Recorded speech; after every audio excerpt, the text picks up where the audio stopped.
भगवते वासुदेवाय तत्सत्। अखण्डमण्डलाकारं व्यक्तं येन चराचरं तत्पदं दर्शितं येन तस्मै श्रीगुरवे नमः। अज्ञानातिमिरान्धस्य ज्ञानाञ्जनशलाकया चक्षुरुन्मीलितं येन तस्मै श्रीगुरवे नमः। वन्देऽहं श्रीगुरो श्रीयुतपदकमलं श्रीगुरुन् वैष्णवांश्च श्रीरूपं साग्रजातं सहगण रघुनाथान्वितं तं सञ्जीवम् सद्वैतं सावधूतं परिजनसहितं कृष्ण चैतन्यदेवं श्रीराधा कृष्णपादान् सहगण ललितां श्रीविशाखान्वितांश्च नारायणं नमस्कृत्य नरं चैव नरोत्तमं देवीं सरस्वतीं व्यासं ततो जयमुदीरयेत्। अनर्पितचरितचिरात् करुणया अवतीर्णो खलु समर्पयितुम् उन्नत उज्ज्वलरसां सभक्तिश्रियम् हरिकुलटसुन्दरद्युति कदम्बसन्निहित सदा हृदयकन्दरे स्फुरतु वक्षसीनन्दन। नमस्त्रिकालसत्ताय जगन्नाथसुताय च सभृत्ताय सपुत्राय सबलत्राय ते नमो नमः। बर्हापीडाभिरामं मृगमदतिलकं कुण्डलाक्रान्तगण्डं पञ्चाक्षं कम्भुकण्ठं स्मितसुभगमुखं शाधरीनास्तवेणुं श्यामं शान्तं त्रिभङ्गं रविकरवसनं भूषितं वैजयन्त्या वन्दे वृन्दावनस्थं युवतीशतभृतं ब्रह्मगोपालवेशं। हे कृष्ण कृपासिन्धो दीनबन्धो जगत्पति गोपेश गोपिकाकान्त राधाकान्त नमोऽस्तुते।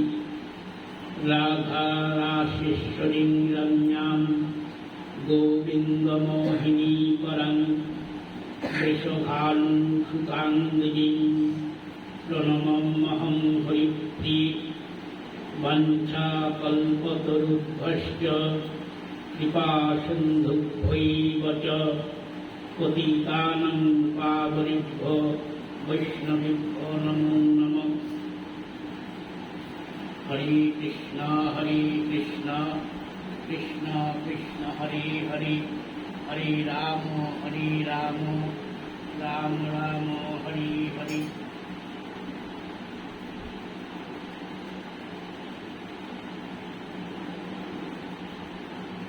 जय रूप सनातन भट्ट रघुनाथ, श्रीजीव गोपाल भट्ट दास रघुनाथ। এই ছয় গোসাই করি চরণ বন্দন, যাহা হইতে বিঘ্ন নাশ অভীষ্ট পূরণ।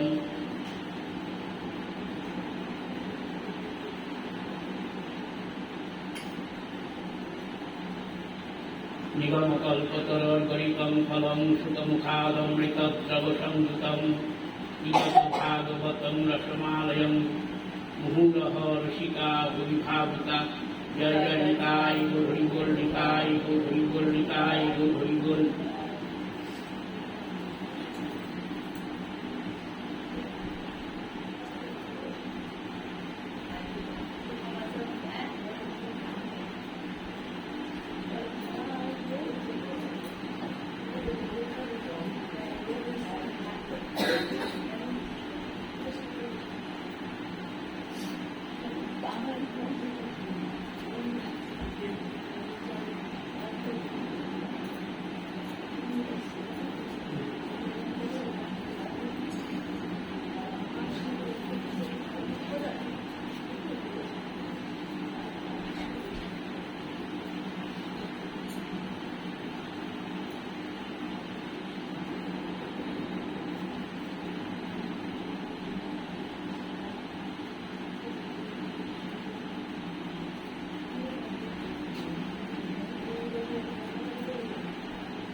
ওম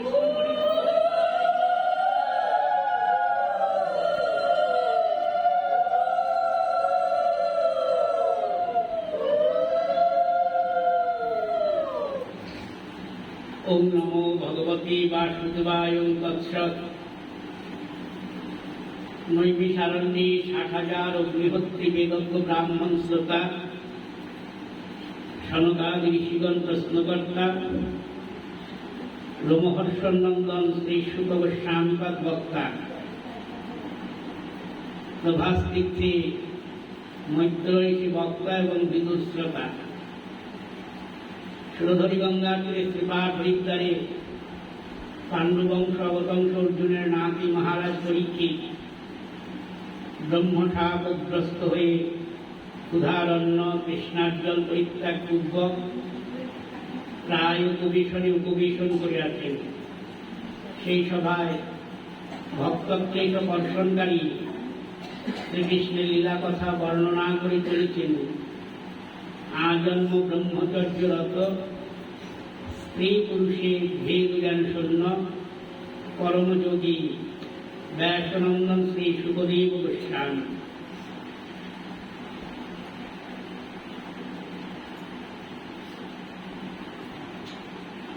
আমাদের প্রসঙ্গ ছিল গত বৃহস্পতিবার থেকে পাঠ শুরু হয়েছিল।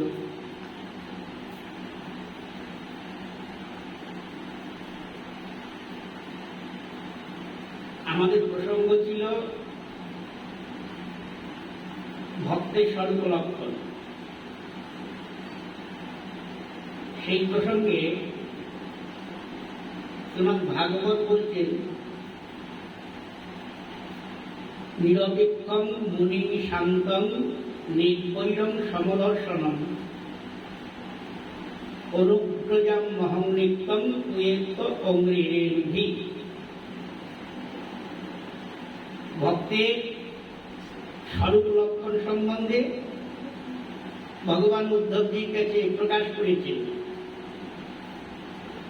পঞ্চ লক্ষণান্বিত ভক্ত, ভক্তের স্বরূপে এই 5খানা লক্ষণ অবশ্যই থাকতে হবে। যদি ভক্ত হতে হয়, ভগবানের প্রিয় হতে হয়, তাহলে মোটে মোটে কথা হলো প্রকৃত ভক্ত স্বরূপে এই 5খানা লক্ষণ আছে। গীতাতে আরো করেছেন ভগবান ভক্তি যোগে। আপনারা প্রায় জানেন, গীতা পাঠ করেন আপনারা।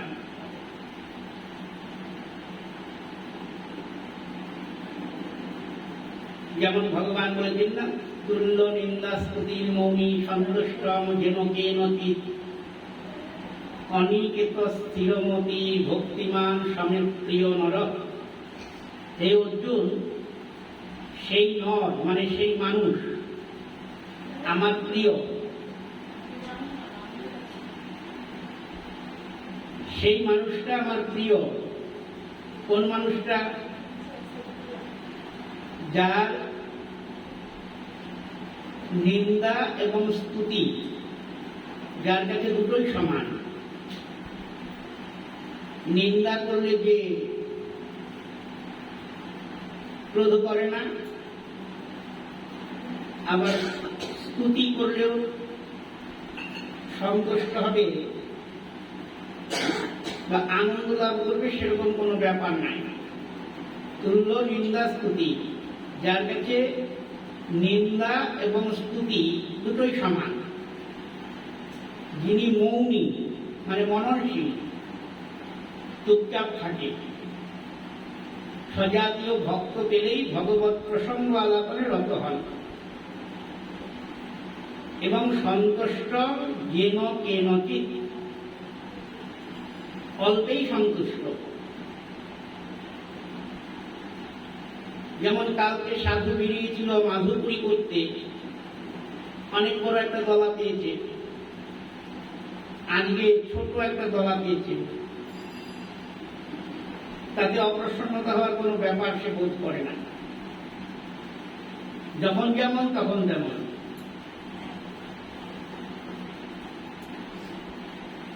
যার লোষ্ট এবং স্বর্ণ সমান, পঙ্ক এবং চন্দনে সমদৃষ্টি সম্পন্ন।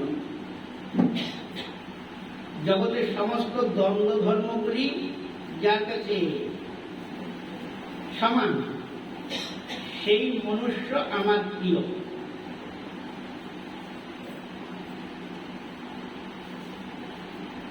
এটা গীতায় বলেছেন ভগবান, আর ভাগবতে বলছেন নিরপেক্ষ, মুনি, শান্ত, নির্বৈর এবং সমদর্শন। এই পাঁচখানা গুণ ভক্তের স্বরূপে আছে। প্রকৃত ভক্ত যিনি, তার মধ্যে থাকবেই।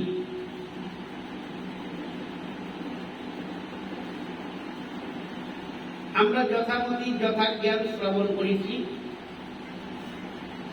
সেই প্রসঙ্গে এখানে বলা হয়েছিল শ্রীমদ্ ভাগবতের প্রেমলক্ষণা ভক্তির কথা।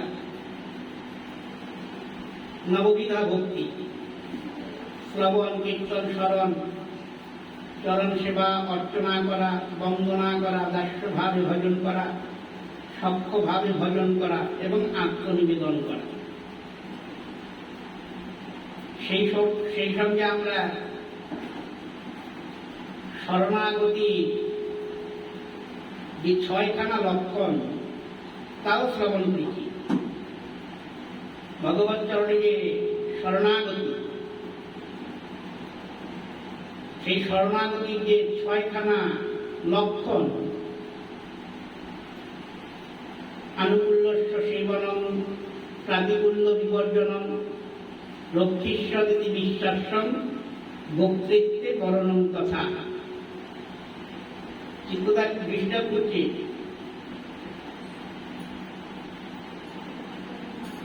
আত্মনিক্ষেপ্য কার্বণ্যে সরবিধা শরণাগতি। ভগবৎ চরণে শরণাগত হতে হলে কিরকম ভাবে হতে হবে? ভগবৎ সেবার অনুকূল পরিস্থিতিগুলোকে গ্রহণ করতে হবে, আর প্রতিকূল যা আছে তা বর্জন করতে হবে।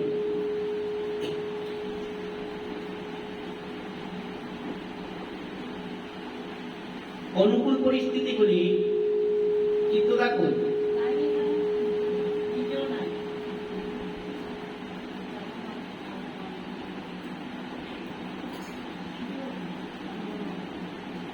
অনুকূল পরিস্থিতিগুলোকে গ্রহণ করা। অনুকূল মানে ভগবৎ পাদপদ্ম ভজনে রত হতে যে সমস্ত সুবিধাজনক কাজগুলো,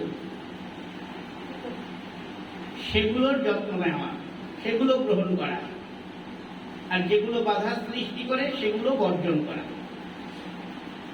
ভগবানকে পতি, ভর্তা, পালক রূপে গ্রহণ করা। ভগবান সবসময় সমস্ত পরিস্থিতিতেই রক্ষা করবেন, এই ভাব মনে যেন বদ্ধমূল হয়, সেই সম্বন্ধে লক্ষ্য রাখা। এগুলো শরণাগতির লক্ষণ, এবং তার মধ্যে রক্ষিষ্যতি বিশ্বাসং ভোক্তৃত্বে বর্ণন কথা। এটা হলো শরণাগতির অংশী, বাকি 5টা হলো অংশ।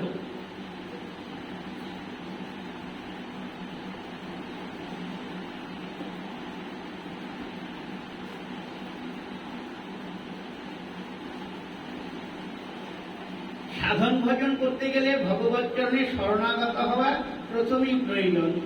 যে কোনো সাধন ভজনের স্তম্ভস্বরূপ শরণাগতি। শরণাগতি মানে বোঝেন তো শ্রোতা ভক্তগণ?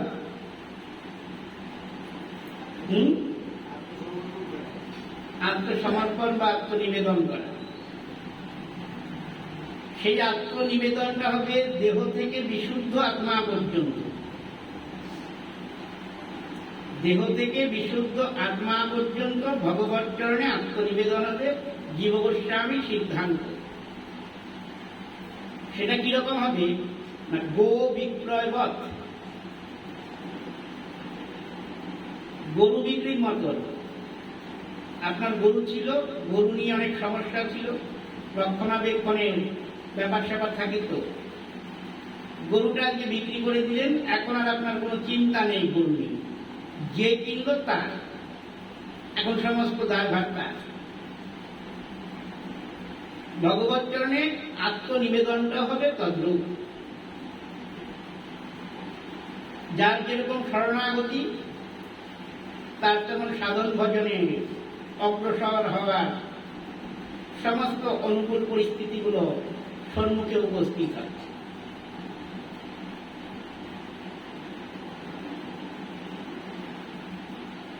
ভক্তি দেবীর যে উৎকর্ষতা, ভক্তি মহারানীর যে সরগুণ, সে সম্বন্ধেও নিবেদন করেছি আপনাদের কাছে। সংবিদ প্রধান লাদিনীর সারস্বরূপা যে ভক্তি,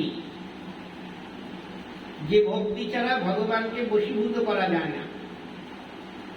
ভগবান নিজ মুখেই একাদশ স্কন্ধে উদ্ধবজিকে বলেছেন কিরকম ভক্তির দ্বারা ভগবানকে বশীভূত করা যাবে। ন সাধয়তি মাং যোগ, ন সাংখ্য ধর্ম উদ্ধব, ন সাধ্যায়স্তপস্ত্যাগ, যথা ভক্তি মমর্জিতা। হে উদ্ধব, আমাকে যদি বশীভূত করতে হয়, যোগের দ্বারা হবে না।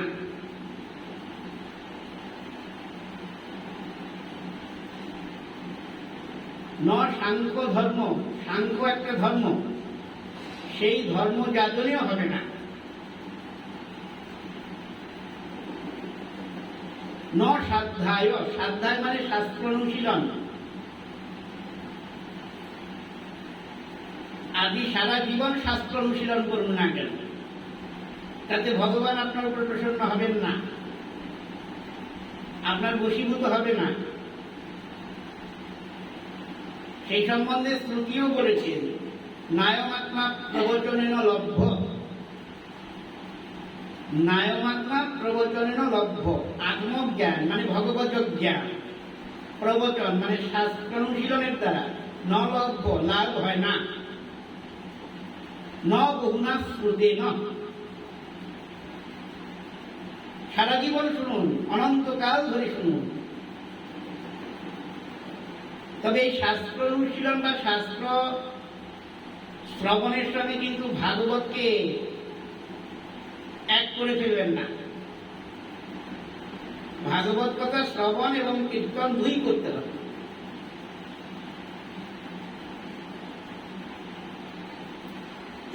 তপস্যাতেও ভগবানকে পাওয়া যায় না। যায়? কেন যায় না? গোসাই যা বলে তাই।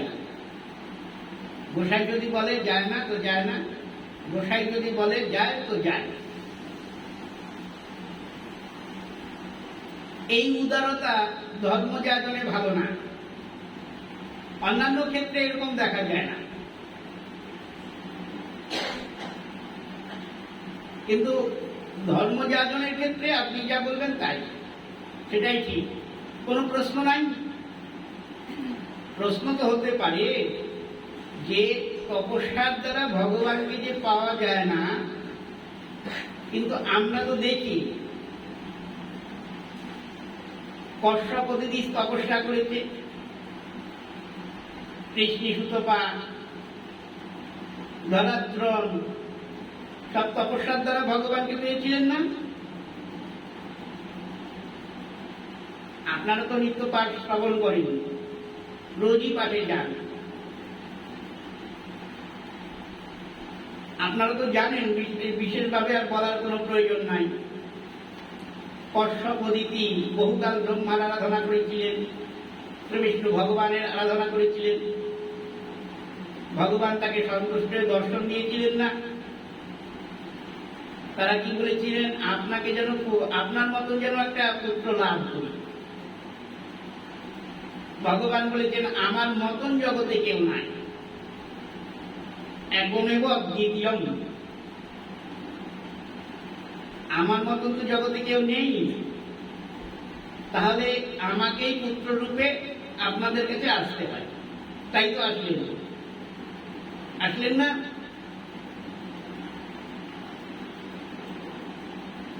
মৌন সব।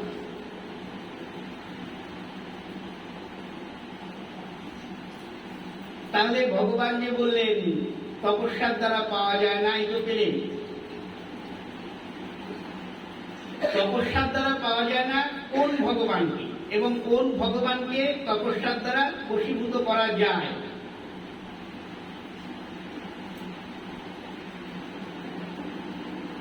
ভগবানের ঐশ্বর্যের বিলাসমূর্তি বৈকুণ্ঠনাথ লক্ষ্মীপতি নারায়ণ, যিনি চতুর্ভুজ ভগবান, তাকে তপস্যায় পাওয়া যায়। কিন্তু উদ্ধবজিকে যে ভগবান তত্ত্ব উপদেশ দিচ্ছেন, বলছেন তপস্যার দ্বারা আমি লভ্য নই, সেই ভগবানটি কিরকম? সেই ভগবান হল পূর্ণ ভগবান, দ্বিভুজ মুরলীধারী শ্রীকৃষ্ণচন্দ্র। তিনি একমাত্র ভক্তির দ্বারাই বশীভূত হন। এবং কোন জাতীয় ভক্তি? ভক্তিরও জাত আছে, জাত নাই আবার কিসের? পৃথিবীর সমস্ত বস্তুই তো জাত আছে, তো ভক্তির থাকবে না? ভক্তির জাতি বলতে কি? মানে ভক্তির জাতি বলতে রামানন্দের কাছে মহাপ্রভু যখন তত্ত্ব কথা শুনতে বসেছিলেন, তখন রামানন্দ রায় একটা কথা বলেছিলেন মহাপ্রভুকে, যে যার যেই ভক্তি সেই সর্বোত্তম। যেই ভক্তের অন্তরে যে জাতীয় ভক্তি, সেদিক দিয়ে সে সর্বোত্তম, মানে শ্রেষ্ঠ। কিন্তু তটস্থা হইয়া বিচারিলে আছে তরতম। তটস্থা হইয়া বিচারিলে মানে যদি নিরপেক্ষ বিচার করা যায়, তাহলে ভক্তিরও শ্রেণী বিন্যাস, সকাম ভক্তি, নিষ্কাম ভক্তি, দুই রকমের ভক্তির কথা তো আমরা শাস্ত্রে পাই। সকাম ভক্তি মানে যারা কামনা বাসনা নিয়ে ভগবত পাদপদ্ম ভজন করে, এদের বলা হয় সকাম ভক্ত।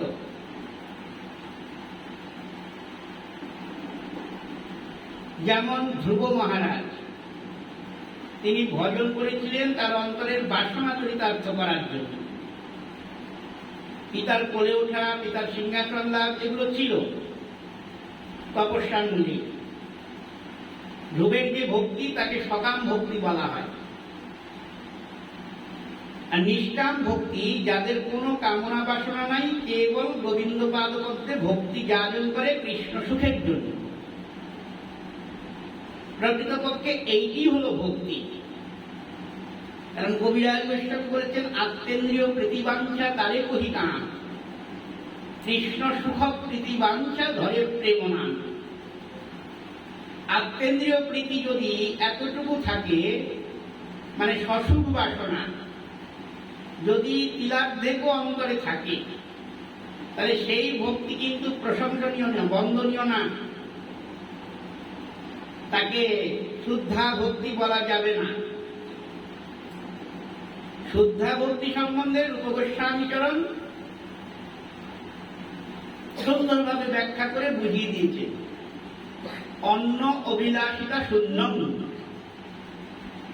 অন্য কোন অভিলাষ থাকতে পারবে না ভক্তের। আনুকূল্যেন কৃষ্ণানুশীলনম ভক্তির উত্তমা। এই কয়েকদিন প্রায় প্রত্যেক দিনই এই কথাটা বলা হয়েছে, আনুকূল্যময় যে ভজন, আনুকূল্যাত্মক ভজন। সুতরাং আজকে আর বলার প্রয়োজন বোধ করি না।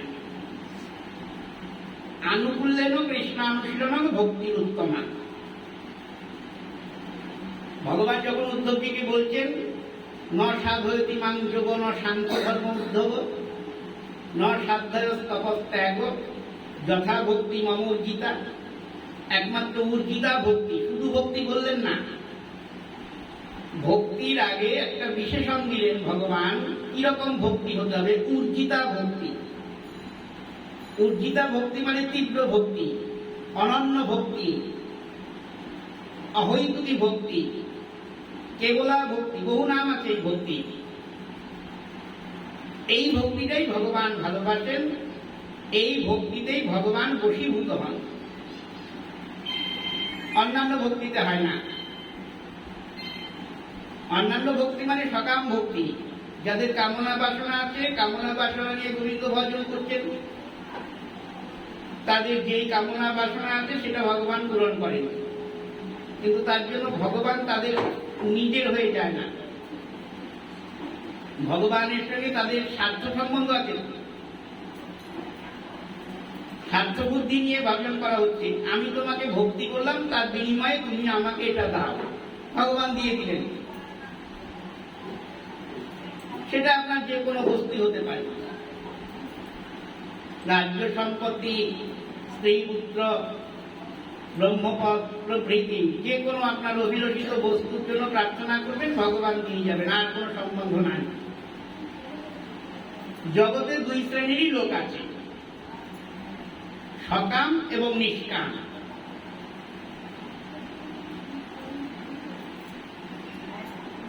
জগতে দুই শ্রেণীর লোক আছে, সকাম এবং নিষ্কাম।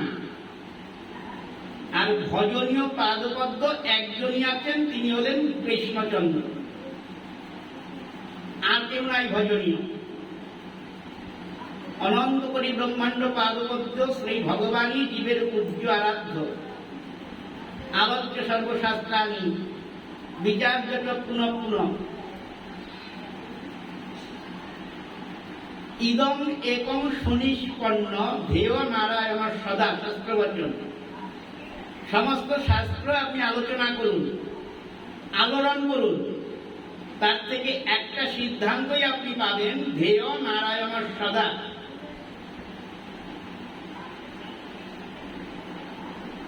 ধেয় নারায়ণ সদা মানে গোবিন্দই একমাত্র জীবের উপাস্য।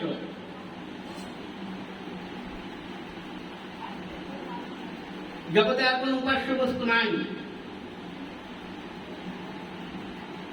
তাহলে যারা নিষ্কাম তারা নয় গোবিন্দ ভজন করছে, যারা সকাম তারা কার ভজন করবে? তারাও গোবিন্দ ভজনই করবে, যেহেতু অন্য ভজনীয় কেউ নাই, সেহেতু এই দুই শ্রেণীর মানুষই গোবিন্দ ভজন করবেন। যারা কামনা নিয়ে গোবিন্দ সেবা করছেন, ভগবৎ সেবার এক অনির্বচনীয় মাধুর্য আছে। যারা কামনা নিয়ে ভগবৎ পাদপদ্ম ভজনে রত হয়েছেন, ভজনের প্রভাবে এবং ভগবৎ দর্শনের মহিমাতে তাদের অন্তরের কামনা বাসনা অচিরাৎ ধ্বংসপ্রাপ্ত হয় এবং ভগবৎ চরণে কেবলা ভক্তি প্রার্থনাই করতে ইচ্ছা করে। ওই ধ্রুব মহারাজই তার দৃষ্টান্ত। মাত্র 6 মাস তপস্যা করেছেন তিনি, তাতে ভগবান এসে দর্শন দিয়েছেন ধ্রুবকে। ভগবৎ দর্শনে ধ্রুবের আত্মবিস্মৃতি ঘটেছে, আত্মবিস্মৃতি। ভাগবতের প্রথম স্কন্ধেই বলা হয়েছে এই কথাটা, যে ভগবৎ দর্শন করলে কি হতে পারে। আপনি যদি আপনার সামনে ভগবানকে দেখেন না, তাহলে আপনার কিরকম একটা পরিস্থিতি হবে সেই সব। বিদ্যতে হৃদয় গ্রন্থি ছিন্দন্তে সর্ব সংশয়া ক্ষিয়ন্তে চাষ্য কর্মাণি যস্মিন দৃষ্ট পরাবন। ভগবানকে দেখলে এরকম হবে।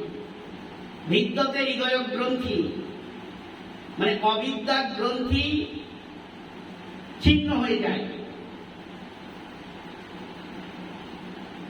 ছিন্দন্তে সর্ব সংশয়া, যত প্রকার সংশয় ছিল, সংশয় থাকলে কি হবে? গীতার সেই সম্বন্ধে ভগবান বলেছেন, সংশয় আত্মা বিনশ্বতি।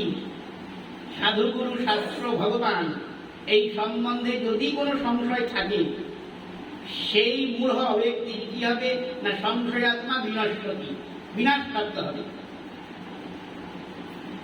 ভগবৎ দর্শনে সর্ববিধ সংশয় তিরোহিত হয়। ক্ষিয়ন্তে চাষ্য কর্মাণি, কর্মাশয় ধ্বংস হয়ে যায়। যস্মিন দৃষ্ট পরাবরে, পরাবর মানে ভগবান। একবার দর্শন করলেই আপনি এরকম হয়ে যাবেন। কিরকম হবে? আপনার যে অবিদ্যা গ্রন্থি, অবিদ্যা গ্রন্থিটা কি? বহু প্রকার অবিদ্যা আছে, তার মধ্যে শ্রেষ্ঠ যেটা হলো সেটা হলো দেহতে এবং আত্মাতে সমক জ্ঞান করা, মানে দেহটাকেই আত্মা ভাবে মনে করা, মূল অবিদ্যা। দেহতে আত্মজ্ঞান হয় কিনা হয়? দেহতে আত্মবুদ্ধি হচ্ছে কিনা বল? দেহটাই আমার আত্মা, আমরা তো প্রত্যেক দিনই তাই মনে করি, করি না? আত্মা বলে যে পৃথক কোন সত্তা আছে সেই সম্বন্ধে আমরা জানতে ইচ্ছুক না, আগ্রহ ততটা নাই। আসল ব্যাপারটা হলো চিৎ আর জড় দুটো বস্তু এই জগতে আছে। চিৎ মানে চেতন পদার্থ, চেতন মানে যার চৈতন্য আছে।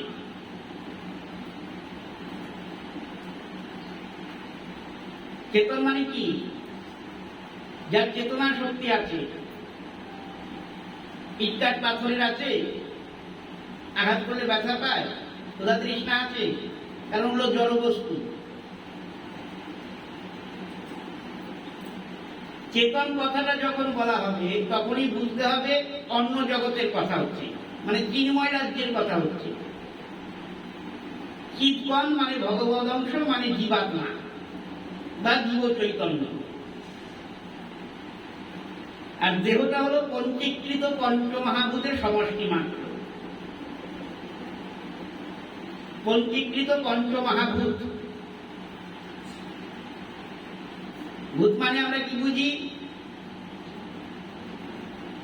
কেউ বলার নাই এখানে। প্রভুপাদ পঞ্চমহাভূত, ক্ষিতি অপ তেজ মরুদ বোম। ক্ষিতি মানে মাটি, অপ মানে জল, তেজ মানে আগুন, মরুদ মানে বায়ু, বোম মানে আকাশ। এই পাঁচখানা মহাভূত, একে বলা হয় পঞ্চমহাভূত।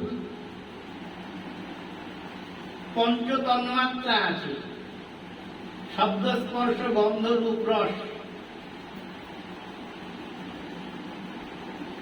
24খানা উপাদান দিয়ে ভগবানের বহিরঙ্গা শক্তি যে মায়া এই বিশ্ব সংসার, বিশ্ব ব্রহ্মাণ্ড রচনা করেছেন।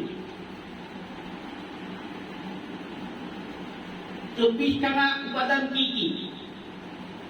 একে চতুর্বিংশতি তত্ত্ব বলে অভিহিত করেছেন বিজ্ঞজনেরা। ক্ষিতি অপ তেজ মরুদ বোম, পাঁচটা মহাভূত। শব্দ স্পর্শ গন্ধ রূপ রস, পাঁচটা বিষয় বা তন্মাত্র। চক্ষু কর্ণ নাসিকা জিহ্বা ত্বক, পাঁচটা জ্ঞানেন্দ্রিয়। বাক পানি পাদ পায়ু উপস্থ, পাঁচখানা কর্মেন্দ্রিয়। 20টা হয়ে গেছে, বাকি আছে 4খানা। সেই 4খানা হল চিত্ত বুদ্ধি মন অহংকার। এই চতুর্বিংশতি তত্ত্ব দিয়ে বিশ্ব ব্রহ্মাণ্ডকে সৃষ্টি করেছেন মায়া। কে মায়া? ভগবানের দুটো মায়া আছে। একজন মায়াকে বলা হয় যোগমায়া, আরেকজন হলেন মহামায়া। এই মহামায়ার খুব সামর্থ্য, একে জীব সম্মোহনী মায়াও বলা হয়। জীবকে সম্মোহন করতে খুব দক্ষ। জীবের উপরে দুটো জাল বিস্তার করে আছে, আবরণাত্মিকা আর বিক্ষেপাত্মিকা। দুটো শক্তি, ভগবানের বহিরঙ্গা শক্তি মায়া জীবের উপরে রোগ করেছে। এই আবরণাত্মিকা আর বিক্ষেপাত্মিকার সহজ নাম হলো, সহজভাবে বুঝতে গেলে মায়ার কার্য হলো বহিরঙ্গা শক্তি যে মায়া, তার কাজ হলো জগতে যেটা সত্য সেটাকে অসত্য বলে বিশ্বাস করানো, আর যেটা জগতে মিথ্যা তাকে শক্তি বলে প্রচার করা। এটা হলো বহিরঙ্গা শক্তি, মায়ার কাজ। মায়ার স্বরূপ অন্ধকার। অন্ধকারের দ্বারা বস্তু জ্ঞান অসম্ভব ব্যাপার।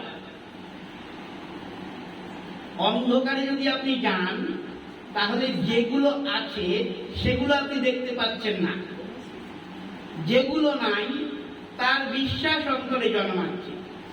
যেমন আপনার ঘরটা দিয়ে আপনি বিচার করুন, আপনি প্রত্যেকদিন ওই ঘরে আছেন, ওই ঘরটা যদি অন্ধকার থাকে, আপনি ঢুকে আপনার যে আসবাবপত্র আরো যা যা জিনিস আছে তা দেখতে পাচ্ছেন না, অন্ধকারে কিছুই দেখা যাচ্ছে না। আর যেটা নাই তার কিন্তু কল্পনা হচ্ছে মনে মনে, মনে হয় একটা সাপ ঘরে ঢুকে আছে, বিছনায় মনে একটা শুয়োপোকা আছে, হয় না? অন্ধকারের ধর্মই হলো সত্যকে চাপা দিয়ে দেওয়া, অসত্যকে প্রকাশ করা। কৃষ্ণ সূর্য সম আর মায়া অন্ধকার, যাহা কৃষ্ণ তাহা নাহি মায়ার অধিকার। চৈতন্য চরিতামৃত।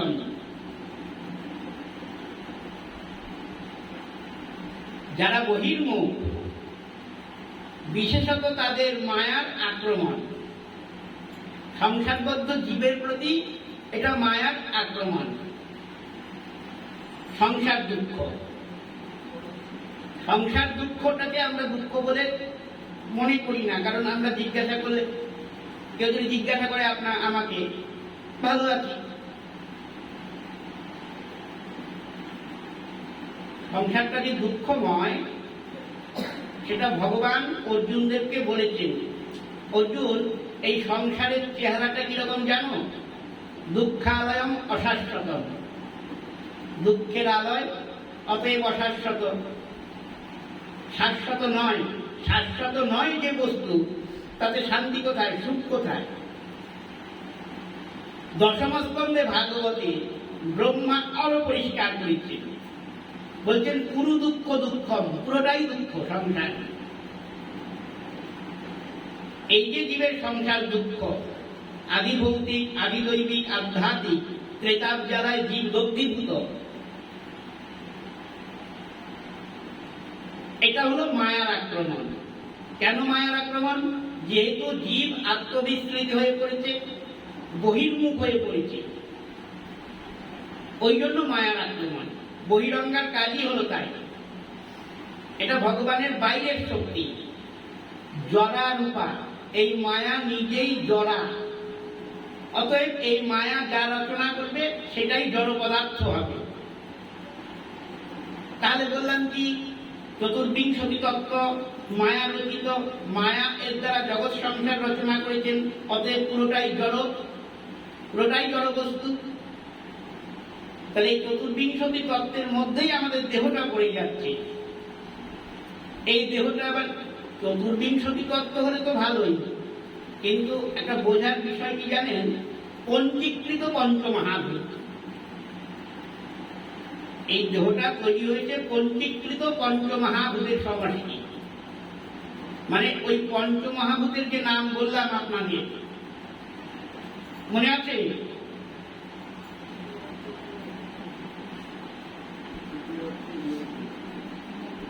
প্রভুপাদের মনে আছে, হিদিয়ক তেজ মরুদ্য। এটা কিন্তু পঞ্চীকৃত করা, মানে পাঁচটার মধ্যে পাঁচটা দেওয়া। এই জগতে খাঁটি বলে কোনো বস্তু নাই, এটা জেনে রাখা অত্যন্ত প্রয়োজন। আপনাকে যদি খাঁটি আগুন আনতে বলা হয়, খাঁটি আগুন, নির্ভেজাল অগ্নি যদি আনতে বলা হয়, আপনি আনতে পারবেন কি? পারবেন। আগুন আনা কোনো ব্যাপার না। একটা মোমবাতি বা প্রদীপ বা কাঠ, যে কোনো একটা কিছুর মধ্যে আগুন জ্বেলে নিয়ে আসবেন, এই তো আগুনে নেকি। তা আমি বলছি না, ওই আগুন না, খাঁটি আগুন। খাঁটি আগুন জগতে নাই।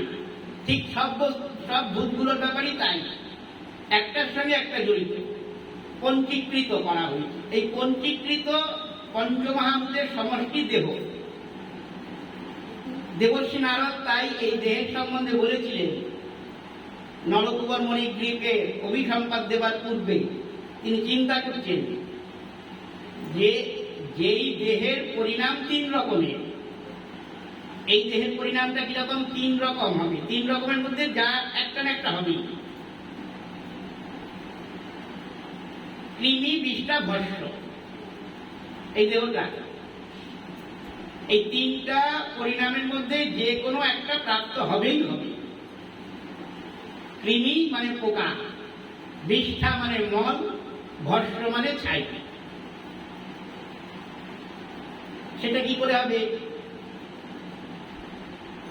যদি কোথাও গিয়ে মরে পড়ে থাকি, কয়েকদিন পরে এই দেহটাই কি হবে? হয়ে গেল একটা পরিণাম। যদি কোনো হিংস্র জন্তু জানোয়ারে ভক্ষণ করে, বিষটা হয়ে পড়বে।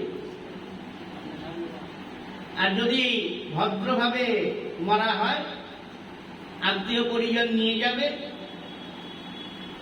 45 মিনিট পরে ছাই হয়ে যাবে। ছাই যে হয় মানে ভস্ম, ওই ভস্মটা কিন্তু আমার যে 65 কেজি ওজন, আমার মৃত্যুর পরে যে ভস্মটা হবে ওটার ওজন হবে কত? বড় জোর 200 থেকে 250 গ্রাম। কেন? মানে আর বাকি যে ভূতগুলো সেগুলো যার যার স্থানে লয় হয়ে গেছে। এই জন্য মৃত্যুর পরে অনেকেই বলে পঞ্চত্ব প্রাপ্তি। মৃত্যু হওয়া মানে পঞ্চত্ব প্রাপ্তি। ক্ষিতি মানে মৃত্তিকা। মৃত্তিকার নিজস্ব উপাদানটা পৃথিবীতে পড়ে থাকে, তাই অত বড় দেহটার ওই 1-2 মুষ্টি ছাই। অপ মানে জল চলে যায় জলে, তেজ চলে যায় অগ্নিতে, মরুদ বায়ুতে মিশে যায়, বোম আকাশে মিশ্রিত হয়। সুতরাং ওই কয়টা ছাই। এই হলো দেহের পরিণতি, পঞ্চীকৃত পঞ্চমহাভূতের দেহ। এই দেহে এগুলো ভগবানের যে বহিরঙ্গা শক্তি মায়া। মায়া কি করতে পারে আর ভক্তি সাধন কি করতে পারে সেটা বুঝলে খুব চমৎকার আনন্দ অনুভূতি হবে। ভগবানের যে আরেকটা শক্তির কথা বলেছিলাম যোগ মায়া, এটা ভগবানের নিজের জন্য যোগ শক্তি বলা হয়। একে অবিচিন্ত শক্তিও বলা হয়। অচিন্ত শক্তির অস্তিত্বে যোগ শব্দেন যোচ্যতে। অচিন্ত শক্তি, অচিন্ত মানে চিন্তাতীত, চিন্তা করে পাওয়া যাবে না। এই শক্তিকে আরেকটা নামে ডাকা হয় বিরোধ ভঙ্গিকা শক্তি। কি শক্তি? বিরোধ ভঙ্গিকা শক্তি। ভগবৎ স্বরূপে যে বিরোধ, ভগবৎ স্বরূপ, ভগবৎ বিগ্রহ,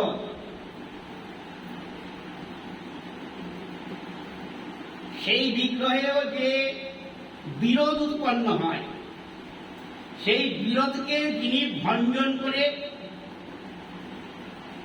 সাধক ভক্তের অন্তরে বা যারা ভগবানকে জানতে চায় তাদের অন্তরে শুদ্ধ সিদ্ধান্ত স্থাপন করে দেয় ভগবত তত্ত্ব সম্বন্ধে, তিনি হলেন ভগবানের যোগশক্তি, যোগমায়া। ভগবৎ স্বরূপে অনন্ত প্রকার বিরোধ আছে। তার মধ্যে কয়েকটা বিরোধের কথা এখানে আলোচনা করব। সেটা হলো যিনি আত্মারাম,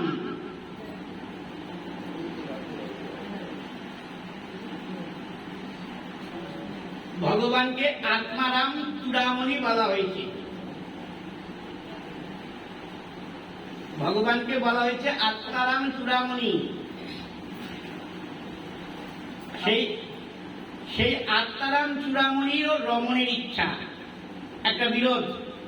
শ্রোতা বন্ধুগণ ভালো করে শুনুন, মন দিয়ে শুনুন। ভগবানকে আত্মারাম চূড়ামণি বলা হয়। আত্মারাম কথার মানে হলো যিনি আত্মাকে রমণ করেন। রমণ মানে হলো আনন্দ, মানে যার আনন্দ করার জন্য দ্বিতীয় বস্তুর প্রয়োজন হয় না। তিনি আত্মারাম। এই জগতে যত আত্মারাম দেখেন সবাই ভগবত পাদপদ্ম চিন্তা করতে করতে আত্মারাম হয়েছে। সেটা কিভাবে হওয়া যাবে সেটা অর্জুনদেরকে ভগবান গীতাতে বলেছেন। যাই হোক, যিনি আত্মারাম চূড়ামণি ভগবান, তারও রমণের ইচ্ছা, এই একটা বিরোধ ভগবত স্বরূপে। বলে আত্মারামের আবার রমণের ইচ্ছা কেন হবে? মানে যার আত্মা নিয়ে ব্যাপার স্যাপার, যিনি নিজ আত্মরতি, আত্মাতে রমণ করছেন, আত্মার সঙ্গে আনন্দ করছেন, তার আবার আনন্দের ইচ্ছা কিসে? আত্মারামের রমণের ইচ্ছা, এই ভগবত স্বরূপে একটা বিরোধ। যিনি জমকালের ভয়দাতা, তার ভয় পলায়ন।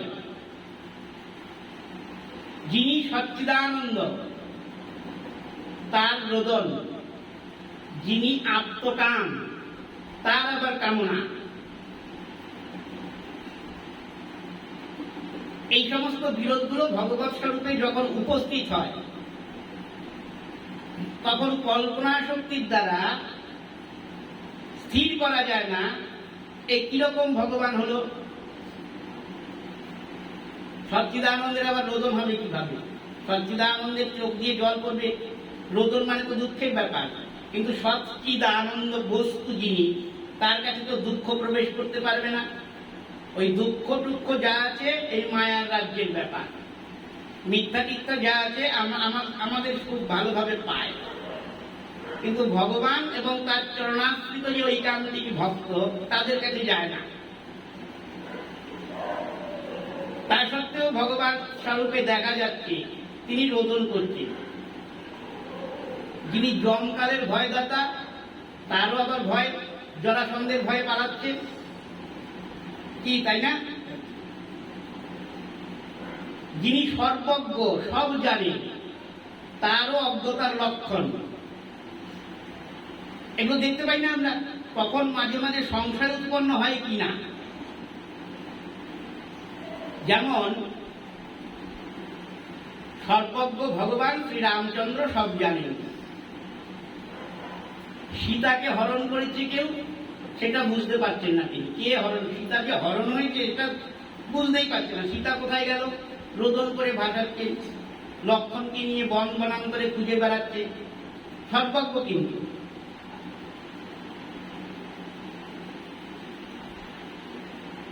মদভয়াৎ বাতি বাতয়ং সূর্যস্তপতি মদভয়াৎ বর্ষতিন্দ দাহ্যত্যাগ্নি মৃত্যুশ্চরতি মদভয়াৎ। এ তো ভগবানের নিজের মুখের উক্তি। আমার ভয়ে বাতাস, আমার ভয়ে সূর্য, আমার ভয়ে ইন্দ্র, আমার ভয়ে অগ্নি, এমনকি আমার ভয়ে মৃত্যু, যার যার কর্তব্য পালন করছে। সেই ভগবান তুচ্ছ জরাসন্ধের ভয়ে পলায়ন করছে।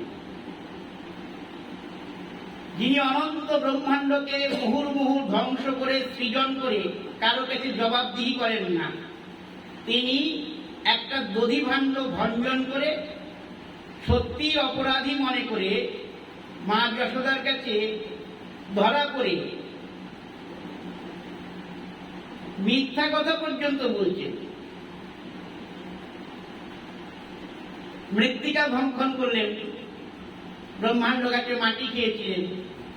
যশোদা এসে যখন বলছেন কেন মাটি খেয়েছি, বলছেন অহং ন ভক্ষিত বা আনন্দ, আমি মাটি খাইনি। এগুলো মিথ্যা কথাই তো হলো। এখন প্রশ্ন যদি আসে যে ভগবান তো বিশুদ্ধ সত্যময়, ঈশ্বরানাং বচ সত্য, ঈশ্বর যা কিছু বলেন তাই সত্য, কিন্তু আমরা তো সবাই দেখলাম তিনি মাটি খেয়েছেন, তাহলে বলছেন কেন?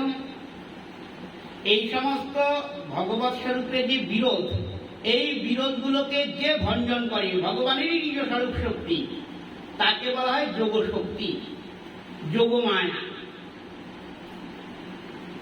আর যে জীব সম্মোহন করছেন তাকে বলা হয় বহিরঙ্গা, মহামায়া। তিনি কি পারেন? তিনি সব পারেন। জ্ঞানী নামতি চেতাংশি দেবী ভগবতে হিসা বলাদাকৃষ্ট মহায় মহামায়াং প্রযচ্ছতি।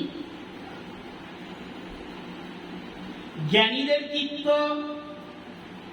জ্ঞানী যারা, তাদের চিত্তকে পর্যন্ত বলপূর্বক আকর্ষণ করে মোহগর্তে নিপাত ঘটিয়ে দেয়। তার দৃষ্টান্ত বহু আছে, ভাগবতেই তো আমরা পাই। মহর্ষি সৌভরী, জ্ঞানী সৌভরী দীর্ঘকাল সমুদ্রের তলায় তপস্যা করেছেন, সমুদ্রের নিচে। কেন না ডাঙায় খুব অসুবিধা হয়, নিভৃত নিরালা। হাজার হাজার বছর ধরে তপস্যা করেছেন সমুদ্রের নিচে, জলের তলায়। ভালো করে লক্ষ্য করুন, জ্ঞানী যে সৌভরী, তার কি অবস্থাটা করছে, ভগবানের বহিরঙ্গা শক্তি মায়া। ওই সৌভরী একদিন জলের নিচে দুটো ক্ষুদ্র মৎস্যকে ক্রীড়া করতে দেখে তার অন্তরে কামনার উদ্রেক, ডাঙায় উঠে আসলেন। ডাঙায় উঠে তিনি চিন্তা করছেন যে তাহলে আমি একটা মনুষ্য, ক্ষুদ্র মৎস্য, তাদেরও আমোদ আহ্লাদ সমস্ত আছে, আমি কি করলাম? জ্ঞানী নামপি চেতাংশী, জ্ঞানীদের চিত্তকে কিরকম ভাবে তার মধ্যে মোহ প্রবেশ করিয়ে দেয় ভগবানের বহিরঙ্গা শক্তি মায়া। সৌভরী শুনতে পেলেন মানধাতার 50টা কন্যা, তাদের স্বয়ংবর সভা বসেছে। স্বয়ংবর সভায় উপস্থিত হলে মানধাতা তিনি বুঝতে পারলেন সৌভরীকে দর্শন করে মহাপ্রভাবশালী ঋষি। তখন তার অবস্থাটা কিরকম? অস্থি চর্ম সাত, চুলগুলো পেকে সমস্ত ধবধবে সাদা, মাড়িতে একটাও দাঁত নাই, শিরা ধমনী সমস্ত পরিলক্ষিত হচ্ছে, চোখগুলো কোটরে চলে গেছে, বাক্যে জড়তা। তিনি মানধাতাকে প্রস্তাব দিলেন, মহারাজ, আপনার ওই 50টা মেয়ের মধ্যে যে কোনো একটা মেয়েকে আমি বিবাহ করতে চাই, বাড়ি গ্রহণ করতে চাই। মানধাতা ভয়ে ভীত হলেন ঋষির সাপে, যদি একে না বলা হয় তাহলে এক্ষুনি এর তেজে আমি ভস্মীভূত হয়ে যাব।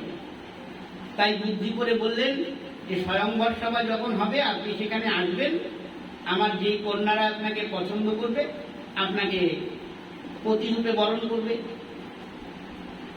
কিন্তু মহর্ষি সৌভরী জীবের ভেতরটাও দেখতে পেতেন, বাইরেটা তো এরা দেখতে পাইনি। মানধাতার হৃদয়ে কি চিন্তা হচ্ছে সেই সম্বন্ধে ঋষি জানতে পারলেন, যে আমাকে জরাতুর দেখে এই কথা বলছেন মানধাতা। তখন ঋষি যোগ বলে কোটি কন্দর্প লাবণ্য রূপ ধারণ করলেন। তাকে দর্শন করে মানধাতার 50টা কন্যাই তার গলায় মাল্য দেবার জন্য রীতিমতন স্বয়ংবর সভা ভুলে গেলেন। যেখানে উপস্থিত অন্যান্য রাজন্যবর্গ সমস্ত আছে, তারা ওখানে কোলাহল শুরু করলেন,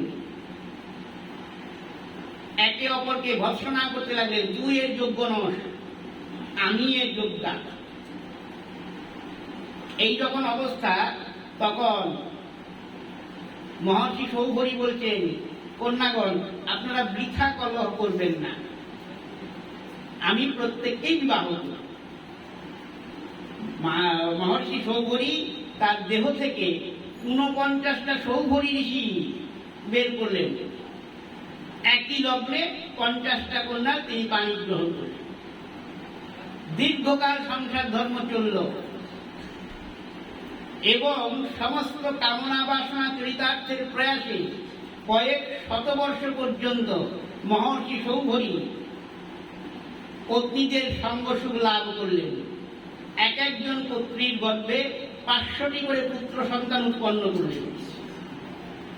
তথাপি তার কামনা বাসনা ধ্বংস হচ্ছে না। মহর্ষি সৌভরী চিন্তা করেন যে না, এর তো বিরাম নাই, এর তো বিরাম নাই। তাহলে দেখেন ভগবানের বহিরঙ্গা শক্তি মায়া কি করতে পারে। একমাত্র ভক্তি পথই হলো নির্বিঘ্ন। জ্ঞান, যোগ, ভক্তি, এই যে তিনখানা সাধনের কথা শাস্ত্রে বলা হয়েছে, তার মধ্যে জীবের পক্ষে সুখপ্রদই হল ভক্তি মার্গ। ভক্তি যদি অবলম্বন করা যায় তাহলে সব দিক থেকে ভগবানই রক্ষা করেন ভক্তকে। কেন? তার প্রতিশ্রুতি বচন আছে তো, নমে ভক্ত প্রণশ্যতি, ভক্তের ধ্বংস নাই। ভক্তের সমস্ত দায়ভার তিনি গ্রহণ করেন। কিসে ভক্তের ভালো হবে, কিসে মঙ্গল হবে, এটা ভগবান চিন্তা করেন। কেন? পূর্বান্নে আপনাদের কাছে বললাম, যেহেতু ভক্ত প্রথমেই ভগবত চরণে আত্মনিবেদন করেন।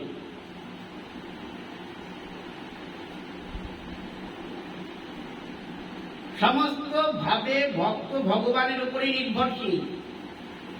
তাই ভক্তি সাধনই হল শ্রেষ্ঠ সাধন এবং নির্বিঘ্ন। এই ভক্তি সাধন পরিত্যাগ করে যারা অন্যান্য সাধন ভজনে রত হন, তাদের সাধন জগতে অগ্রসর হবার জন্য নিজেদের চেষ্টা করতে হয়, ভক্তের তা করতে হয়।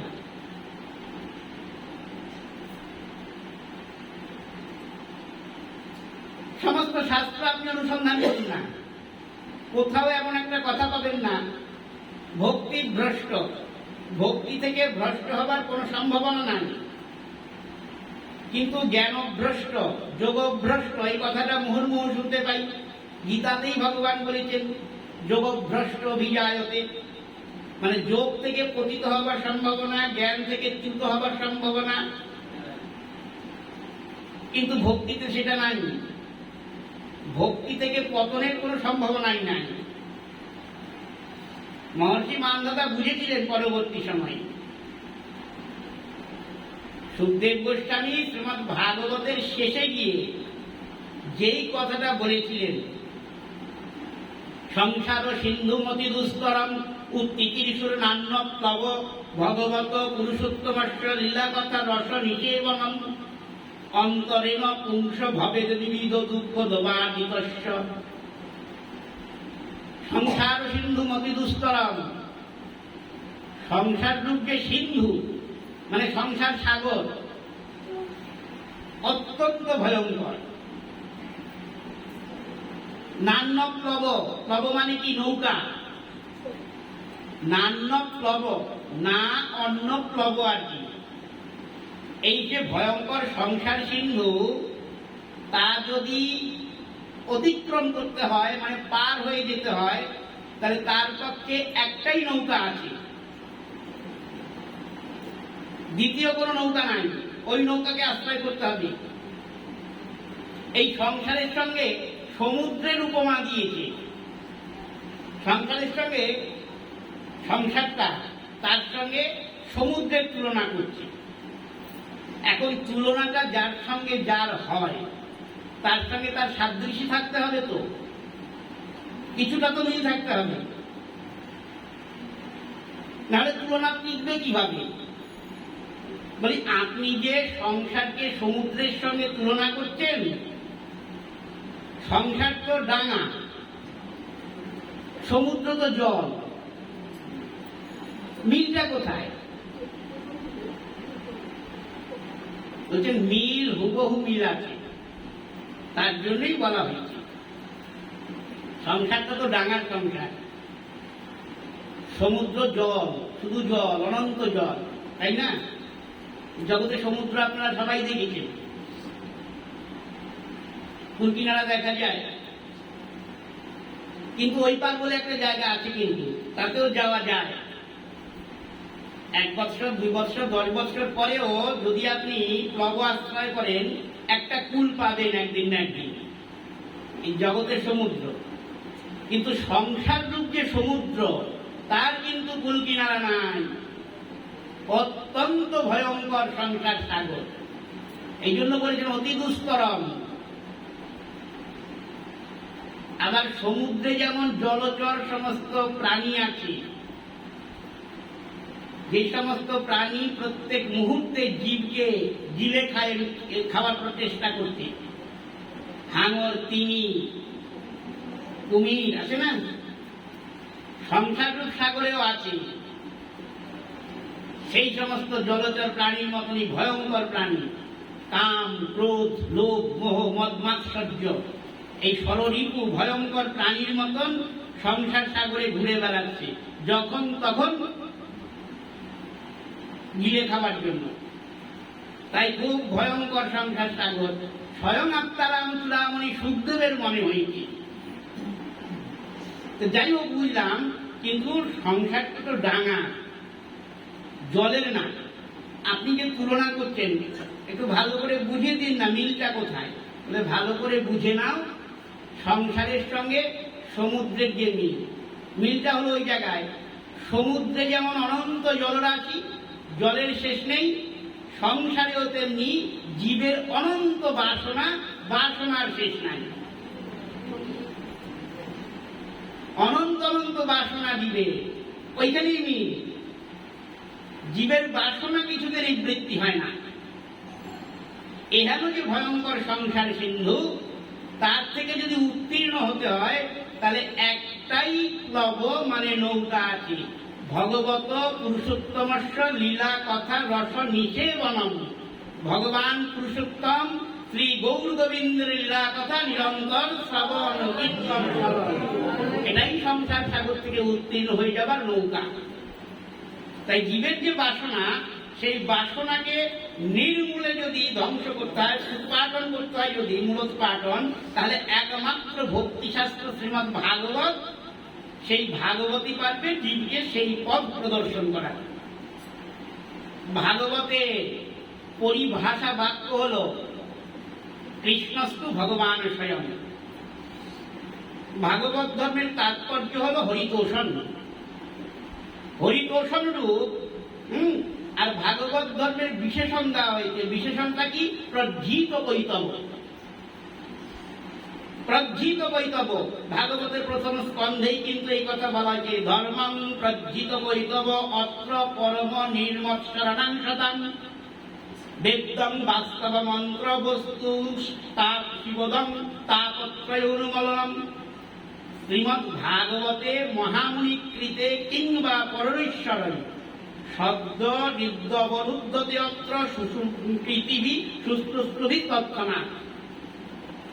এই কথাটার মাধ্যমেই বুঝিয়ে দেওয়া হয়েছে ভক্তি ধর্ম যাজন করলে কি হয় আর কিভাবে ভাগবত ধর্ম যাজন করতে হবে। প্রথমেই বলেছে ধর্ম প্রজ্জিত কর্তব্য, প্রশব্দেন মোক্ষাভিসন্ধিরপি নিরস্ত, এটা সিদ্ধান্ত করেছে। এই সম্বন্ধে আমরা পূর্বদিন আলোচনা করেছিলাম বিস্তারিতভাবে। কিন্তু শ্রোতা ভক্তগণ তারা ওই যে জগদ্ধাত্রী রানী এইসব নিয়ে মগ্ন থাকে, ওতে সমস্ত গুলিয়ে যাচ্ছে, তো এগুলো মনে থাকে না। প্রশব্দেন মোক্ষাভিসন্ধিরপি নিরস্ত, ধর্ম প্রজ্জিত কর্তব্য, এই কথাটা তার মানে হলো ধর্ম, তাতে কোনো কৈতব থাকলে চলবে না।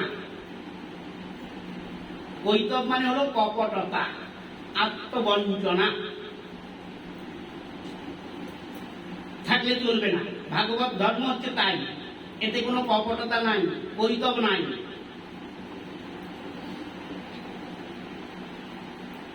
ধর্ম প্রজ্জিত কৈতব বাহুল্য কথা বলা হয়েছে।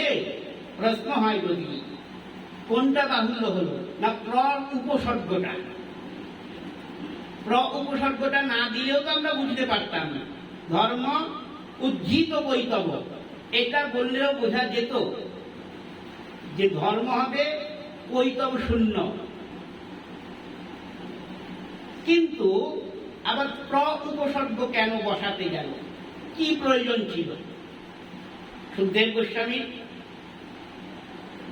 কি প্রয়োজন ছিল সেই সম্বন্ধে বিশ্বনাথ চক্রবর্তীপাদ এবং শ্রীধর স্বামীপাদ, টিকা করলেন। দেখো, বাহুল্য নয়, উপসর্গের প্রয়োজন ছিল। কিরকম না, শব্দেন মোক্ষাভিসন্ধিরপি নিরস্ত। শব্দের দ্বারা মোক্ষাভিসন্ধি, মোক্ষের অভিসন্ধি মানে মুক্তির যে বাসনা, সেটাকে নিরস্ত করা হয়েছে। কেউ যদি ভক্তি ধর্ম যাজন করতে যাও, তাহলে তার অন্তরে যেন হে গোবিন্দ আমাকে মুক্তি দাও, এটা ভুলেও না বেরোয়। মুক্তি চেলে কি হবে জানো তো? মুক্তিটা কি একটা ভয়ঙ্কর বস্তু। মুক্তি মানে কি? মুক্তি মানে হলো জন্ম মৃত্যুটা বন্ধ হয়ে যাওয়া। একটা অবস্থা, জন্ম হবে না, তাই মৃত্যু হবে না, একটা অবস্থার মধ্যে অনন্তকাল থাকে। এবং শুধু তাই না, মোক্ষের একটা সুখ আছে। এই জন্য কবিরাজ গোস্বামী বলেছেন, অজ্ঞান তমের নাম কহিয়ে কৈতব, ধর্ম অর্থ কাম বাঞ্ছা আদি এই সব, তার মধ্যে মোক্ষ বাঞ্ছা কৈতব প্রধান, যাহা হইতে কৃষ্ণ ভক্তি হয় অন্তর্ধান। প্রথমে যেগুলো বলা হলো অজ্ঞানতম, ধর্ম অর্থ কাম বাসনা যা আছে, এগুলো একরকম কৈতব বটে, কিন্তু তার মধ্যে শ্রেষ্ঠ কৈতব হলো মোক্ষ বাসনা। শ্রেষ্ঠ কপটতা আত্মবঞ্চনাই বলা হয়েছে। এই মোক্ষ সুখ যদি একবার পায়, তাহলে যে কৃষ্ণপাদপদ্ম ভজনের কর্তব্যতা এবং তার চাইতে চরম সুখ প্রাপ্তি, সেটা কিন্তু আর মুক্তি যে পেয়েছে তার অন্তরে কোনোদিনও আসবে না। চিরকালের জন্য ভগবত পাদপদ্ম ভজন থেকে দূরে সরে যাওয়া। এই জন্য তাকে কৈতব প্রধান বলা হয়েছে, কপটতা বলা হয়েছে, শ্রেষ্ঠ কপটতা। কারণ মুক্তিটা জীবের প্রয়োজন নয়, জীবের প্রয়োজন হলো গোবিন্দ পাদপদ্মে অনিমিত্তা ভক্তি। এটাই জীবের প্রয়োজন, মানে প্রেম প্রয়োজন, ভগবত পাদপদ্মে প্রেম। অতএব বহিরঙ্গা শক্তি মায়া, যে বিস্তৃতি ঘটেছে, ভগবত বহির্মুখতা জীব প্রাপ্ত হয়েছে, তাকে ভগবানের বহিরঙ্গা শক্তি মায়া আক্রমণ করেছে, এই সংসার দুঃখ দিয়ে দিয়েছে। মহাপ্রভু সেই কথা বলেছেন, সেই কৃষ্ণ ভুলিদি বনাদি বহির্মুখ, এই সে মায়া আসি দেয় তারে সংসার দুঃখ। প্রভু স্বর্গে উঠায়, প্রভু নরকে ডোবায়, দণ্ডজনে রাজা যেন নদীতে ডুবায়। এই বহিরঙ্গা শক্তি মায়ার কাজ। আর অন্তরঙ্গা স্বরূপ শক্তির হলো যোগ করানো। ওই যে বহিরঙ্গা হয়ে পড়েছিল জীব, তাকে আবার কৃষ্ণ পাদপদ্মে উন্মুখ করানো। এটা হলো ভগবানের অন্তরঙ্গা স্বরূপ শক্তি, যোগ শক্তির কাজ। তার অনেক কাজ। ভগবান সম্পূর্ণরূপে তার উপরে আত্ম নিবেদন করে আছে। মানে ভগবান এই যোগ শক্তিকে বলে দিয়েছেন, দেখো তুমি আমাকে যেইভাবে চালাবে, লীলা করাবে, সেইভাবেই আমি লীলা করব। এটা হলো লীলা শক্তি। যোগ শক্তিকে বলা হয় লীলা শক্তি। ভগবানের স্বরূপে যত শক্তি আছে, অনন্ত শক্তি আছে, তার মধ্যে দুটো শক্তি প্রধান। প্রথম হলো কৃপা শক্তি, দ্বিতীয় হলো লীলা শক্তি।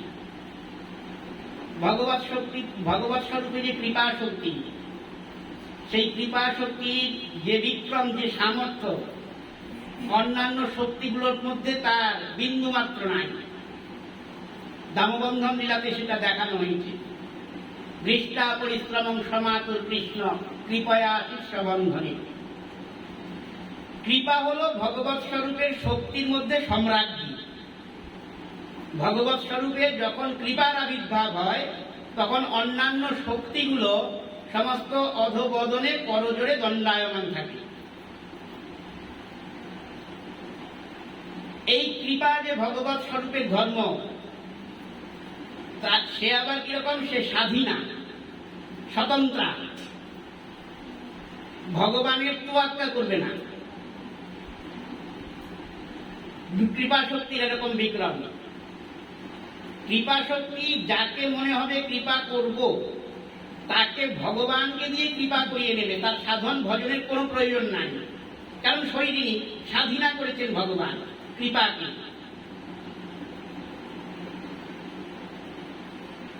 শৈরিনী মানে কি? শৈরিনী রমণী যেমন পুরুষ বিচার করে না, ভগবৎ স্বরূপগত যে কৃপা শক্তি, তারও পুরুষ বিচার নাই। এটা সংসারবদ্ধ জীবের একটা সুসংবাদ, সংসারবদ্ধ জীবের সম্বন্ধে। ভগবানের যে কৃপা শক্তি তাকে স্বাধীনা করেছেন ভগবান নিজেই। তুমি তোমার মতন করবে, আমার অনুমতি নেওয়ার প্রয়োজন নাই, যাকে ইচ্ছা তাকেই তুমি কৃপা করতে পারো। এই যে কৃপাকে যে স্বাধীন করে দিয়েছেন ভগবান, এতে তো আমাদের মতন জীবের পক্ষে মঙ্গলপ্রদ না? কি শ্রোতা বন্ধুগণ, ভালো লাগছে না? স্বাধীনা করেছেন কেন না? আমরা এই আশা নিয়ে তো জীবন ধারণ করতে পারবো অনন্তকাল ধরে, যে কোনো না কোনো দিন ভগবানের কৃপা আমরা পাবো। কারণ কৃপা যখন স্বাধীনা, এমন কোনো বিধিনিষেধ তো কৃপার উপরে দেওয়া হয়নি।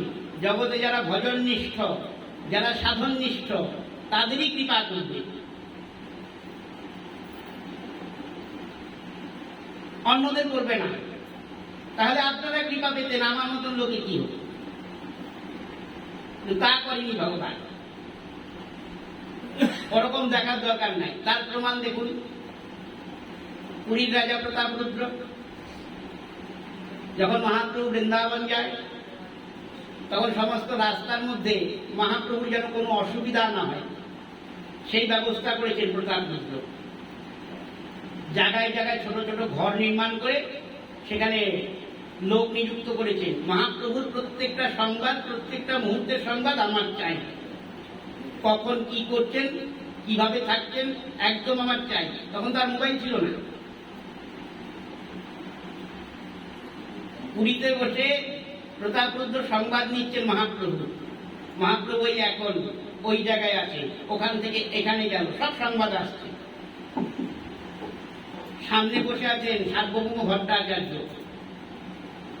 এরকম শুনতে শুনতে হঠাৎ প্রতাপরুদ্র শুনতে পেলেন এক চণ্ডালকে মহাপ্রভু কৃপা করলেন। কাকে?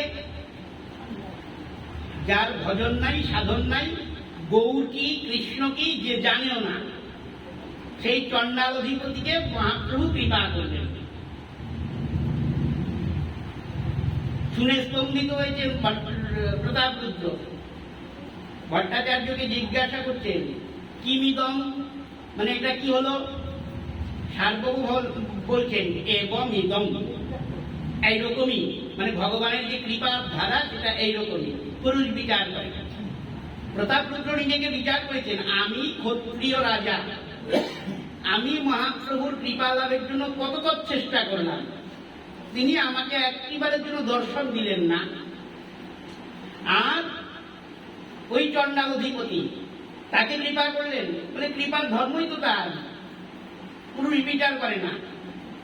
অহৈত কি, কখন কার উপরে কৃপা হয়ে যাবে ভগবানের সেটা বলা মুশকিল। আবার দেখুন কৃপা শক্তির সামর্থ্য। প্রতাপরুদ্রকেই কৃপা করেছেন কৃপা শক্তি, মহাপ্রভু করে নাই। মহাপ্রভুকে দিয়ে করিয়েছেন। কিরকম ভাবে করালেন না? রথাগ্রে মহাপ্রভু নৃত্য করতে করতে চলেছেন। একটা জায়গা আছে বলগণ্ডি, ওই বলগণ্ডিতে সব বিশ্রাম নেয়। রথ খানিকটা দাঁড়ায়, সমস্ত ভক্তদের যে উপচার তখন জগন্নাথ দেব গ্রহণ করেন। ওই বলগণ্ডির পাশে একটা উদ্যান আছে, ওই উদ্যানে মহাপ্রভু সপার্ষদ মহাপ্রভু বিশ্রামে গেলেন। একটা উদ্যানের মধ্যে মাটির পিণ্ড ছিল উঁচু, ওইখানে মহাপ্রভু তার চরণ যুগল দুলিয়ে বসেছেন। এইসব হেলান দিয়ে বসেছেন, চোখগুলো বোঝা আছে। শিখিয়ে দেওয়া হয়েছে স্বরূপ দামোদর, রায় রামানন্দ, সার্বভৌম ভট্টাচার্য, এরা প্রতাপরুদ্রকে শিখিয়ে পড়িয়ে এনেছে যে আপনি চলুন, আপনাকে কৃপা করতে পারে। করলেও কিভাবে কৃপাটা করবে, কিসে মহাপ্রভু প্রসন্ন হবে? তাহলে মহাপ্রভু কিসে প্রসন্ন হবে সেটা বিচক্ষণ যে মহাপ্রভু ভক্ত পার্ষদ তারা জানেন। তারা প্রতাপরুদ্রকে গোপী গীত শিক্ষা দিয়েছেন। গোপী গীত মহাপ্রভুর অত্যন্ত প্রীতিদায়ক গোপী গীত। এই গোপী গীত পাঠ করবে আর মহাপ্রভুর চরণ সংবাহন করবে। তবে আরেকটা কথা, রাজন, তুমি রাজবেশে কিন্তু যাবে না। তুমি ভক্তবেশ ধারণ করবে, দ্বাদশ সঙ্গে তিলক, কণ্ঠে তুলসীর মালা ধারণ, ভক্তি লাভের সহায়। দ্বাদশ অঙ্গ মানে বুঝি তো আমরা,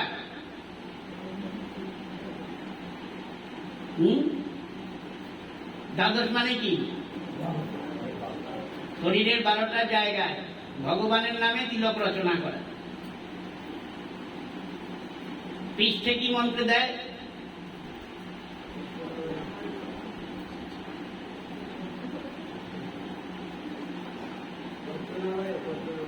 পদ্মনাভ, কোটিতে দামোদর।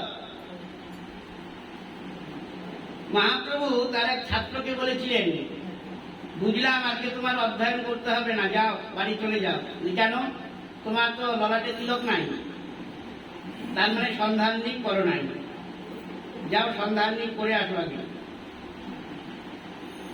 বুদ্ধকুণ্ড তিলক রচনা করতে হবে, তারপরে মুখটা আয়না দিয়ে দেখতে হবে কিরকম লাগে। প্রতাপরুদ্রকে এইভাবে উপদেশ দিয়ে ভক্ত বেশে সজ্জিত করে পাঠিয়ে দিলেন। প্রতাপরুদ্র মহাপ্রভুর চরণ কমল সংবাহন করছেন, আর তব কথামৃতম তপ্ত জীবনম উপবিজীত কলমশাপহম শ্রবণ কীর্তনম ইত্যাদি যে গোপীগীত, সেই গোপীগীত কীর্তন করতে করতে করতে করতে মহাপ্রভুর চরণ সংবাহন করতেন। জয়তি তেধিকম জন্মনা ব্রজশ্রুত, এখান থেকে গোপীগীত শুরু। এই গোপীগীতে যে 19টা মন্ত্র, এই মন্ত্র 19টা হলো কৃষ্ণাকর্ষণী শক্তি রাখে। কারণ গোপীরা রাসরজনীর দিন কৃষ্ণকে পেয়েছিলেন এই গীত কীর্তন করতে, গান, গোপী গীত। কৃষ্ণ এসেছিলেন তাদের সম্মুখে, সুখদেব গোস্বামী বর্ণনা দিয়েছেন।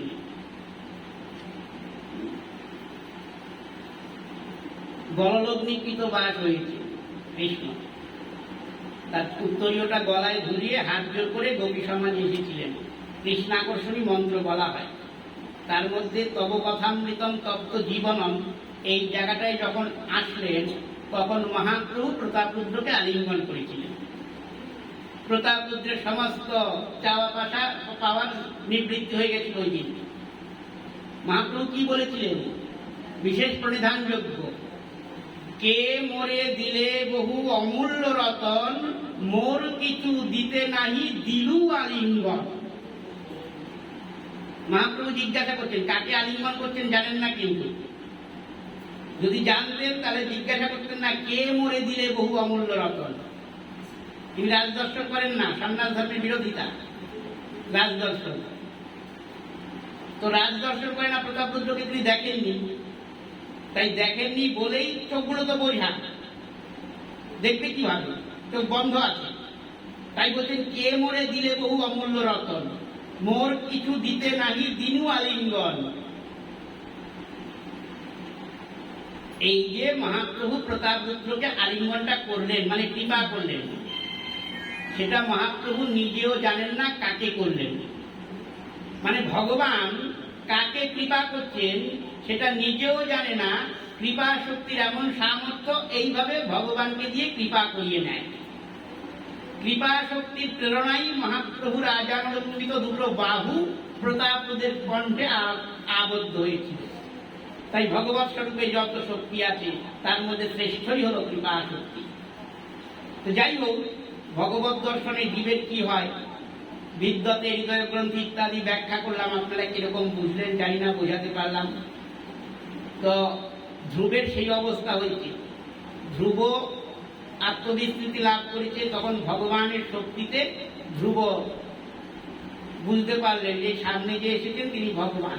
ধ্রুব স্তুতি করলেন, স্তুতিতে মুগ্ধ হয়ে ভগবান বলছেন বর চাও। ধ্রুব বলছে বর দরকার নেই। কেন? তুমি তো তপস্যা করেছ সিংহাসন পাওয়ার জন্য, পিতা কোল লাভ করার জন্য, জানতাম না।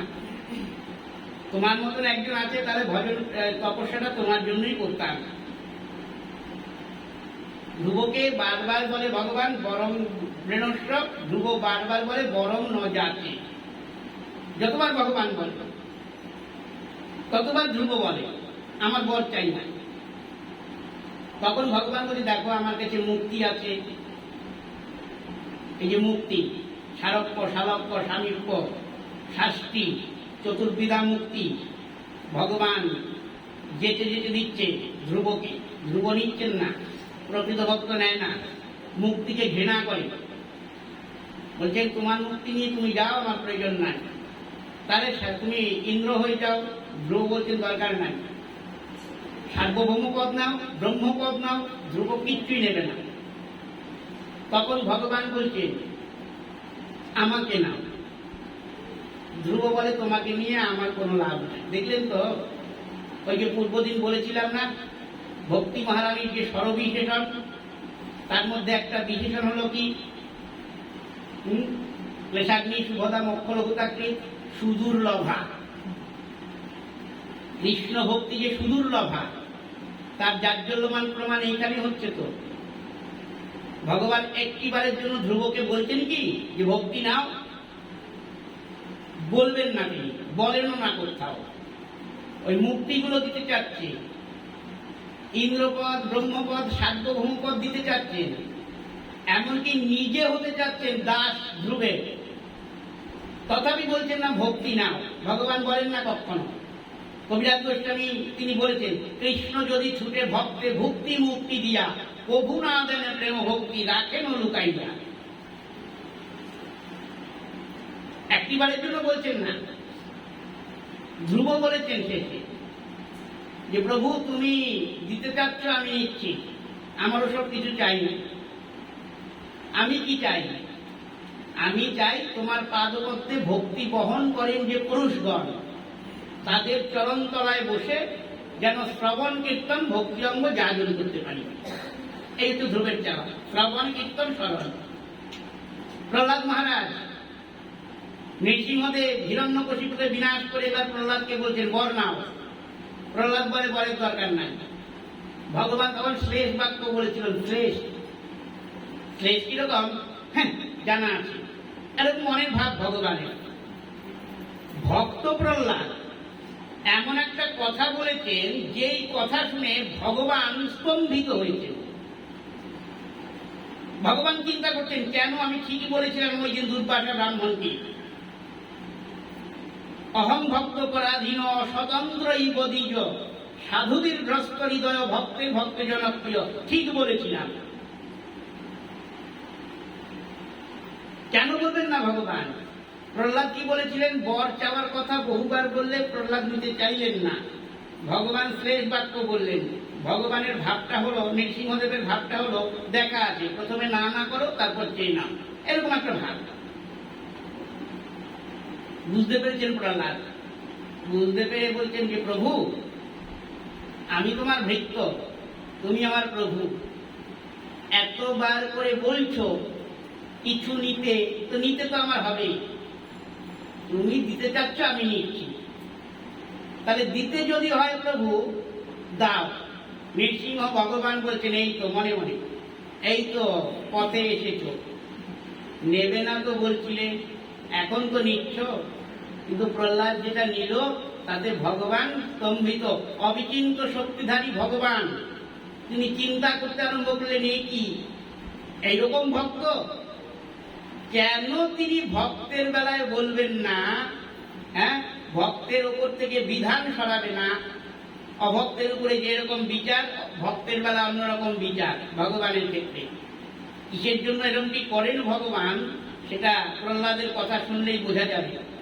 প্রহ্লাদ ভগবানের কাছে বর চাইছে। এবার কি বর? প্রভু তোমার দিতে যদি হয় তাহলে আমার বুদ্ধিবৃত্তিটা এমন করে দাও যাতে তোমার পাদপদ্ম ভজন ছাড়া আমি আর কিচ্ছু চাই না। তোমার পাদপদ্ম ভজন ছাড়া আর যেন কিছু না চাই, আমার বুদ্ধিটাকে এমন করে দাও। এই হলো ভক্ত। তাহলে আমরা শুরু করেছিলাম প্রসঙ্গ, যে উপক্রম করেছিলাম, নিরপেক্ষং মুনি শান্তং নির্বৈরং সমদর্শনম অনব্রজাম মহং নিত্যং কুয়েত্তং নিরুভি। আচার্যের মনে ক্ষোভ ছিল, মহাপ্রভু কেন নিজেকে প্রচার করছেন না, তার কারণ হলো মহাপ্রভু ভক্তিরস আস্বাদন করছেন, তাই তার মধ্যে ভক্তভাব জাগ্রত। ভক্তের মধ্যে যে এই পাঁচখানা লক্ষণ মহাপ্রভুর স্বরূপেও আছে, তাই মহাপ্রভু নিজেকে প্রচার করছেন। গত বৃহস্পতিবার নিত্যানন্দ ত্রয়োদশী থেকে আজ পর্যন্ত এই 7 দিন এখানে ভাগবত পাঠ করা হলো। যথাশক্তি যথানুমতি আমরা শ্রবণ করলাম। উপলক্ষটা হলো আমার পিতৃদেব এবং আপনাদের শ্রী গুরুপাদপদ্ম নিত্যলীলা প্রবিষ্ট প্রভুপাদ শ্রীমৎ দীপক কুমার গোস্বামী 15তম তার নির্যাম তিথি। সেই উপলক্ষে এই ভাগবত পাঠ এবং আরেকটু পরেই শুভ নাম যজ্ঞের অধিবাস কীর্তন শুরু হবে। কাল সকাল থেকে উদয়স্ত নাম হবে। ওই নামের মধ্যেই সপার্ষদ মহাপ্রভুর ভোগ নিবেদন অনুষ্ঠিত হবে। ওই নামের মধ্যেই আমার পিতা ঠাকুর মহাশয়ের যে সাংবাৎসরিক একোদ্দিষ্ট শ্রাদ্ধ তার মন্ত্র উচ্চারণ করা হবে। আপনারা সকলে আসবেন, নাম শ্রবণ করবেন এবং প্রসাদ গ্রহণ করে আমাকে বাধিত করবেন, এই প্রার্থনা আপনাদের চরণে। জয় জয় নিতাই গৌর হরি বল।